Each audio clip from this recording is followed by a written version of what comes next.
In the small town of Hollowbrook, there existed an old, abandoned phone booth. Its glass panes were cracked, and the rotary dial had long lost its numbers. Locals whispered that it was cursed, a gateway to the other side. One moonless night, Jake stumbled upon the phone booth.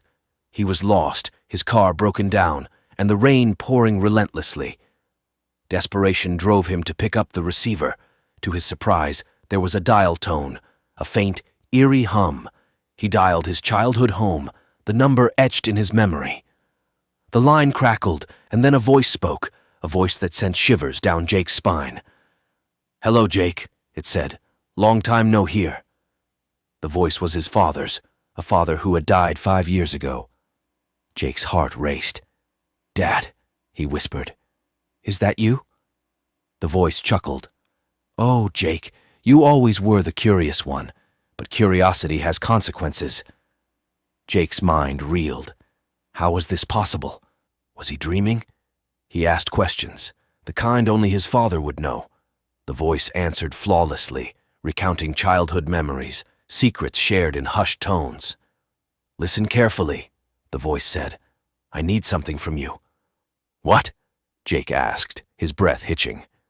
"An answer," the voice replied. "A truth you've hidden." Jake hesitated. His father had always been perceptive. "What truth?" "You know," the voice said. "The one that gnaws at your soul, the guilt you buried." Jake's mind raced. He had secrets, dark ones, a hit-and-run accident that haunted him, a life lost, and he had driven away, leaving the victim bleeding on the roadside. "I can make it right," the voice whispered.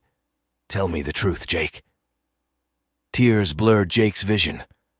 "I killed someone," he confessed. "I ran away." The line crackled. "Good," the voice said. "Now, listen carefully. You have one chance. Return to the scene of the accident. Confess. Only then will I release your father's soul." Jake's heart pounded. "Who are you?" The voice laughed, a sound that echoed through the phone booth. "I am the keeper of forgotten sins, the one who bridges worlds. Do as I say, Jake, or your father's spirit will remain trapped."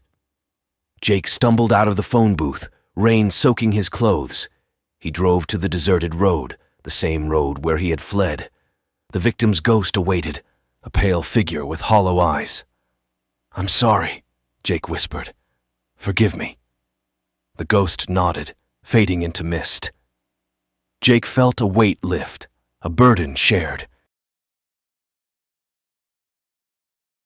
Back at the phone booth, he dialed his father's number again. The line was dead. But Jake knew he had paid the price. His father's soul was free. From that day on, the phone booth vanished. Locals said it had never existed. But Jake knew better.